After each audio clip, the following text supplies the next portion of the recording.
असते त्यावेळी तो अक्षरशः गोलंदाज सोडून पळ करून सोडतोय आणि नेमकं तेच तो करतोय. पॅड वाजवतोय, चेंडू पंचाकडे दाद मागितले. मला वाटतं काहीशी दुखापत झाली आहे. गोलंदाजी बदलत हर्ष नांदगावकर. पहिला चेंडू उजव्या बराचसा प्रयत्न फसतोय आणि बाकीचं सोपस्कर पूर्ण करतोय तो यष्टिरक्षक. आता बघायचं आहे की पहिल्या 2 षटकात जी अपेक्षा होती फलंदाजाकडून, जी अपेक्षा खरे रणनीती आखते हे बघणं आता थोडंसं उत्सुकाचं ठरणार आहे. हर्षा पुढचा चेंडू कोलंडामध्ये चेंडू ट्राय करतो, पहिला चेंडू बॅटच्या बाहेरच्या किनाऱ्याला जातोय आणि फलंदाज हा बाद होतोय. पहिला धक्का म्हणणार नाही, पहिला गडी करूयात.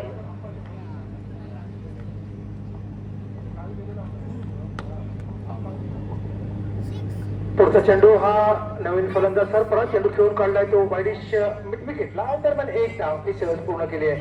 एकेरी दिवसात सरफराजने आपलं खातं खोललंय. तो पोहोचतो 1 वर आणि संघाची धावसंख्या पोहोचते ती अर्थातच 33 वर. 1 बाद 33. आता बाद कितपत मोठा कळस रस्ता आहे हे बघायचं आहे. हर्षा पुढचा चेंडू उजव्या अक्षराचा चेंडू हा थोडासा उसळलेला चेंडू स्क्वेअर ड्राइव्ह करण्याचा प्रयत्न फसतोय आणि बाकीचे सोपस्कर पूर्ण करतोय. तो यष्टिरक्षक धाव काही निघत नाहीये. या मोसमातील ही 7वी दिवस रात्र ही स्पर्धा फार मोठ्या रकमेची स्पर्धा आहे. मधल्या चेंडू हाफ पूल केला. चेंडू का देतो डीप मिड विकेटला. 1 धाव निश्चित मिळते आणि बघता बघता दुसरी धाव ही सहज पूर्ण केली आहे. त्या दुहेरी धावसंख्येमुळे अमोल पोहोचतोय तुम्हाला वाटतं 8 वर आणि संघाची धावसंख्या पोहोचते ती अर्थातच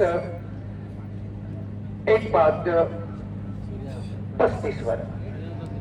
सुरुवात तर छान झाली. पहिल्या 2 षटकात 32 धावा कुठल्या गेल्या होत्या. पहिल्या षटकात 14, दुसऱ्या षटकात चेंडू कोलंडापती चेंडू रिव्हर्स करायचा प्रयत्न स्विच हिट ज्याला म्हणतात आणि ग्रामीण भाषेत सांगायचं ज्याला अल्टीपल्टी स्ट्रोक म्हणतात तसाच खेळण्याचा प्रयत्न फसतोय आणि बाकीचं काम पूर्ण केलं ते यष्टिरक्षकाने. आजकाल टेनिस क्रिकेट म्हणा किंवा लेदर क्रिकेट म्हणा किंवा आंतरराष्ट्रीय क्रिकेट म्हणा हा जो स्विच हिट जो फटका आहे हा फटका नेहमीच बघायला मिळतो. कोलंडापती चेंडू लॉक केला. चेंडू जातोय लॉंग ऑन.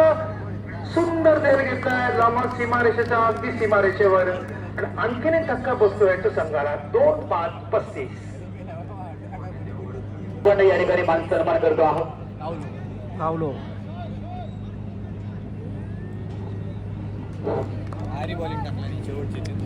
तो आणखीन एक धक्का बसतोय. तर केतन शिरलोटकर याला मिळालेलं हे दुसरं यश. पहिलं यश होतं तर वेगळं बघायला मिळते आहे. खराब चेंडू मधल्या शेवटचा आकुट टप्प्याचा खाली राहतो. चेंडू हाफ कट निघाली नाही या षटकात. चारी चेंडू निर्धाव. पुन्हा एकदा चेंडू लॉक केला. चेंडू हवेत. चेंडू डीप एक्स्ट्रा कव्हर क्षेत्रामध्ये 1 धाव निश्चित घेतली जाते आणि 1 धावावरच समाधान. एकेरी धावसंख्येमध्ये 36. कोलंडापती चेंडू करतो प्रयत्न. चेंडू बॅटच्या बाहेरच्या किनाऱ्याला जातो. चेंडू जातो तो फ्लाइंग स्लीप अर्थातच शॉर्ट थर्ड मॅन एरियामध्ये आणि दरम्यान 1 धाव ही पूर्ण होते. षटक संपते ते मला वाटतं 4थं. 4 षटकांच्या समाप्तीनंतर धावसंख्या स्थिर आहे ती अर्थातच 3 बाद 37. क्रिकेट हा खेळच असा आहे बघा.